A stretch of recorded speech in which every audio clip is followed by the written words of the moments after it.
अडचणी येणारच, संकट सुद्धा येणार, अगदी धीर सुटायची वेळ सुद्धा येणार. पण तोच क्षण आहे स्वतःला आवरण्याचा आणि सावरण्याचा. स्वामींचं नाव घ्या, ते तुमच्या पाठीशी आहे.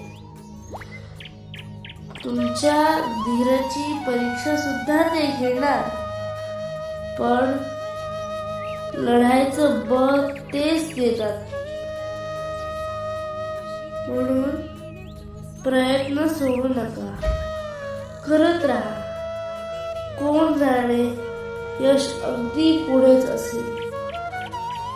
विश्वास ठेवा, स्वामी सर्व ठीक करतील. जय जय रघुवीर समर्थ.